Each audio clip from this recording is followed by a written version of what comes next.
నమస్తే, welcome to I dream social spotlight with కవిత.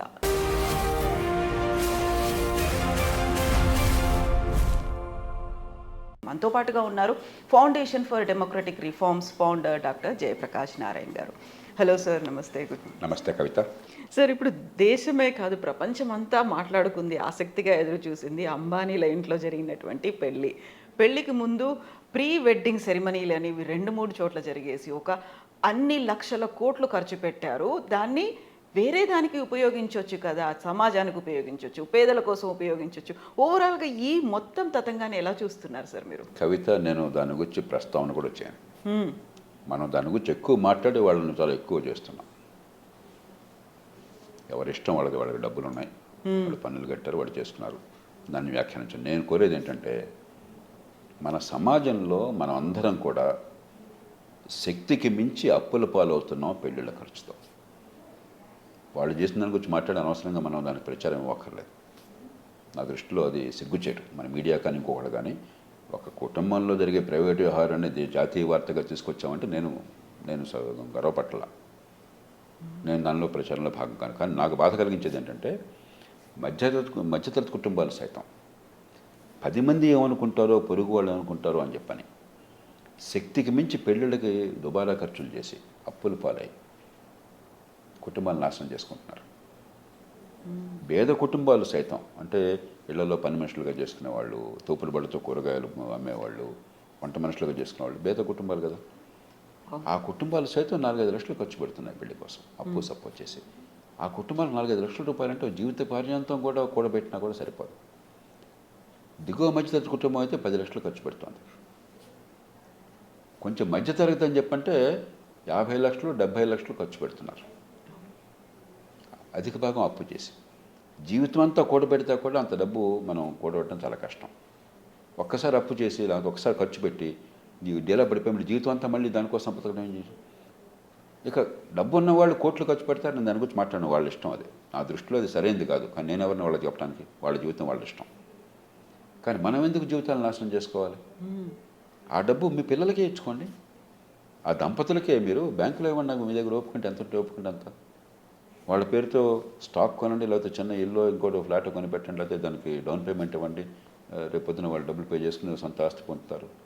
మీకు ఓపుకుంటే 10 మందికి దానిలో 5% 10% మరి అర్హత ఉన్న వాళ్ళకి దానంగా ఇచ్చి వాళ్ళ జీవితాన్ని బాగు చేయడానికి ప్రయత్నం చేయండి.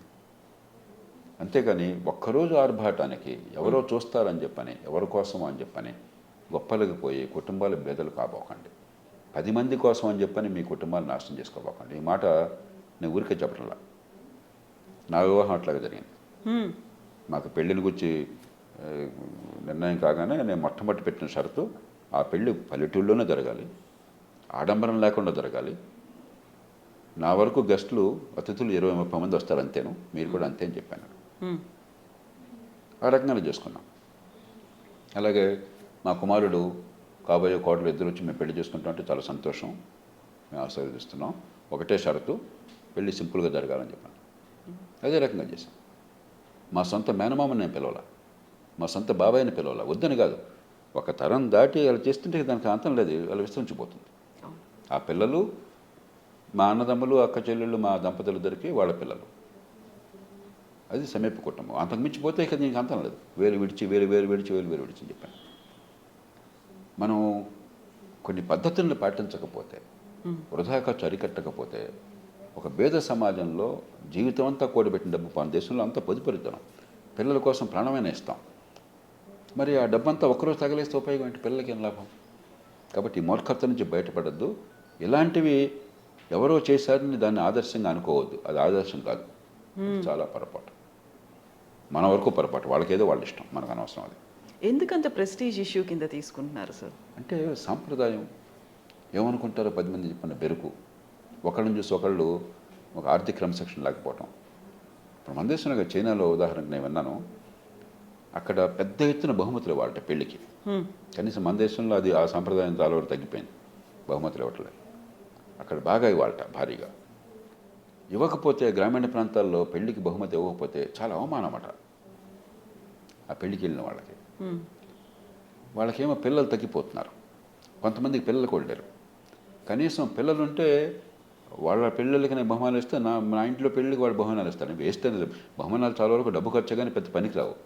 కనీసం ఇచ్చిపుచ్చుకోవడం ఉంటుంది. కొంతమంది పిల్లలు లేని వాళ్ళు కూడా సామాన్య కుటుంబాలు నలిగిపోతున్నాయంట. చైనా లాంటి దేశంలో కూడా సాంప్రదాయాన్ని పూర్తిగా పక్కన పెట్టేసి విప్లవాన్ని తీసుకొచ్చిన దేశంలో కూడా సాంప్రదాయం దాటలేకపోతున్నారు చాలామంది. కాబట్టి ప్రాచీన సాంప్రదాయాలు ఉన్నటువంటి సమాజాల్లో ఈ సాంప్రదాయం బరువు, కొన్ని మంచి ఉంటాయి సాంప్రదాయాల్లో, కొన్ని మూర్ఖమైనవి ఉంటాయి. మంచి సాంప్రదాయాలు మనల్ని కాపాడతాయి, మూర్ఖ సాంప్రదాయాలు మనకు కొంగదీస్తాయి. మనకు కూడా ఈ ఆర్భాటం చేయడం అలవాటు. ఈ మధ్య కాలంలో మరి ఒకళ్ళని చూసి ఒకళ్ళు డెస్టినేషన్ వెడ్డింగ్స్ అని. మీకు కోట్లుంటే మీరు ఆనందించండి, నేను దాని గురించి మాట్లాడలేను. నేను అది నాకు మీ జీవితాన్ని శాసించే హక్కు నాకు లేదు, ఎవరి జీవితాన్ని శాసించే హక్కు నాకు లేదు. కానీ మనకి పనికొచ్చే అవసరాలకు పెట్టాల్సిన ఖర్చు, మన పిల్లల బతుకులకి భవిష్యత్తుకి పెట్టాల్సిన ఖర్చు, ఒక్కరోజు ఆర్భాటానికి లక్షలు 10 లక్షలు ఖర్చు పెట్టి దివాలా తీసి పిల్లల్ని నాశనం చేయడం కంటే ఆ డబ్బుని మీ పిల్లల భవిష్యత్తుగా వాడండి అని ఆ మాట చెప్తున్నాను. ఆలోచించమని కోరుతున్నాను. అంతకంటే thank you so much sir. Thank you so much. Thank you.